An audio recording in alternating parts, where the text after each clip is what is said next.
a gentleman by the name of Andrew Monroe, a part of Clan Monroe in Scotland, which had been supporting Cromwell in the English Civil War, the parliamentarians against the Stuart monarchy.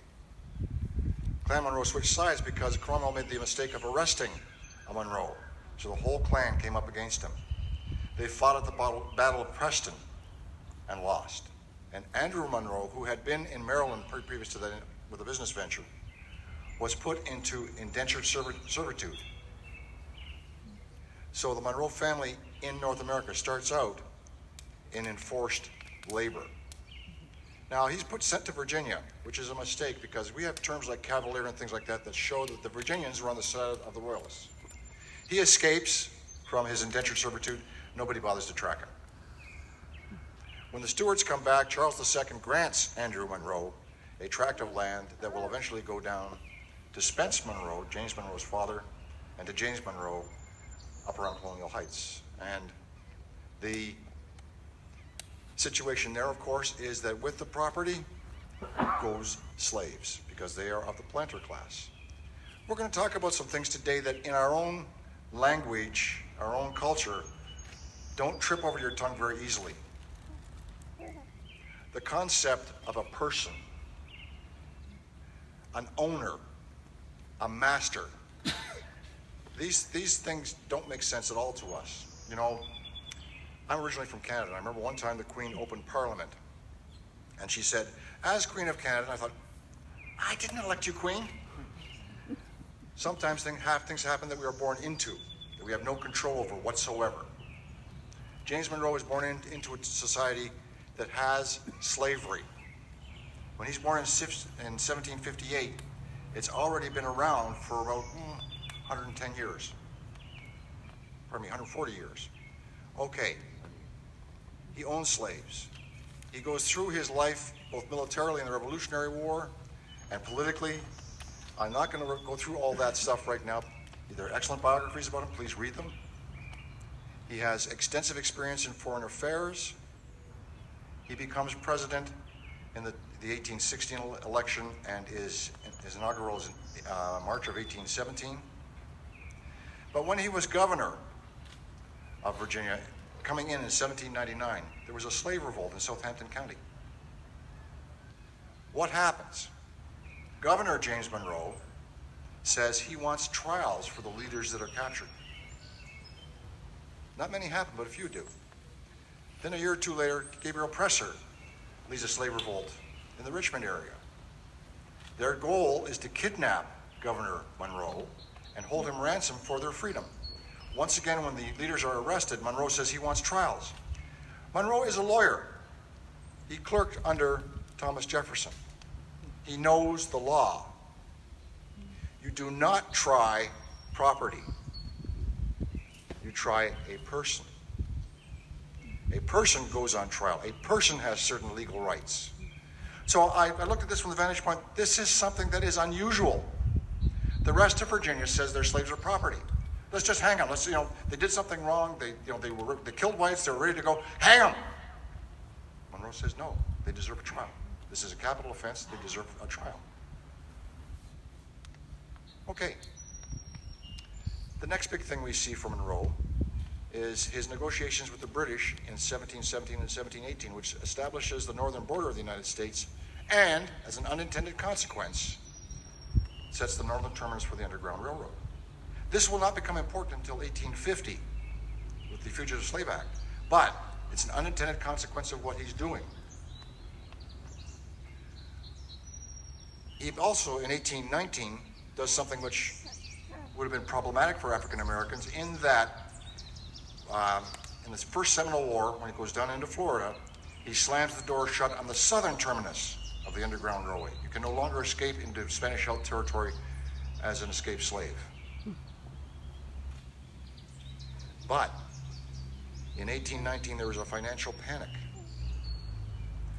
Monroe goes before Congress and gets the funding to start this fort, which once again, an unintended consequence of that will be it becoming known as Fortress Freedom during the Civil War, with the contraband decision of 1861.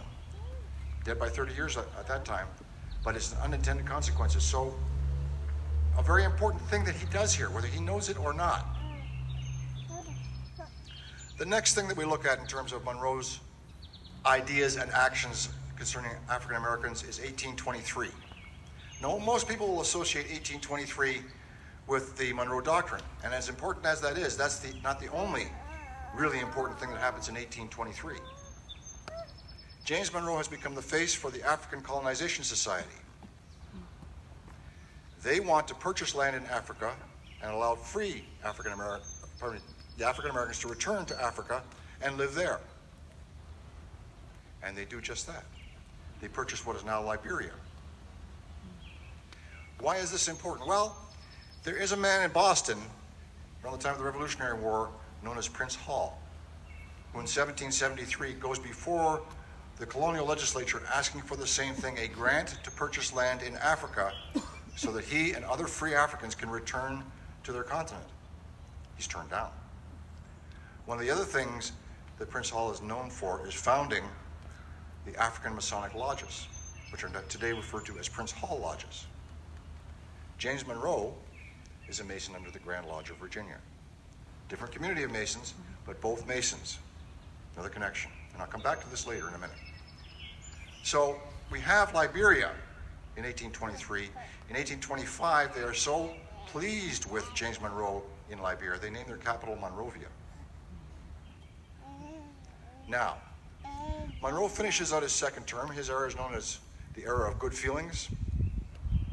He is, after 1826, when Jefferson dies, he's probably one of the best known men in the state and indeed in the new Republic of the United States. He's highly regarded everywhere. He's beloved. When he was president, he did what both Jefferson and Madison would have done in the White House, had his slaves as domestic servants to run the White House for him. Not good, that was the practice. Life wasn't easy in DC for an African American. Do you know that how the slaves that, for example, drove their masters up for sessions of the House or Senate were quartered when they got to DC? They were put in the District of Columbia jail. That's where they slept. So Monroe has domestic servants, domestic slaves, to look after the White House for him, yes. His term comes to an end. They've done Liberia. Then in 1829, 1830, there is what's known as the Virginia State Constitutional Convention. That's not the national constitution, it's our state constitution. Monroe is the chair. He cannot introduce a measure, he cannot vote on it, but he can recommend. He only stays for 1829. He's too sick by 1830, and he will go up to New York and die at his daughter's residence in 1831. But in 1829, he recommends to the Virginia State Constitutional Convention that slavery in Virginia be abolished and that all slaves in Virginia be emancipated. All slaves. An end to slavery in Virginia is what he's proposing in 1829. As president, he knows the country well enough to know that he can't win everywhere, but surely to goodness he can do something in his own state. No one picked up on that recommendation. You'll often hear people say, well, the founding fathers were slave owners, they didn't do this, they didn't do that. Here's a man who's the last of the Virginia dynasty, the last founding father, the last president who fought in the American Revolution. And he says, put an end to slavery in Virginia. Let the federal government pay for all of those slaves to be transported back to Africa. Not a perfect solution as far as we're concerned, no.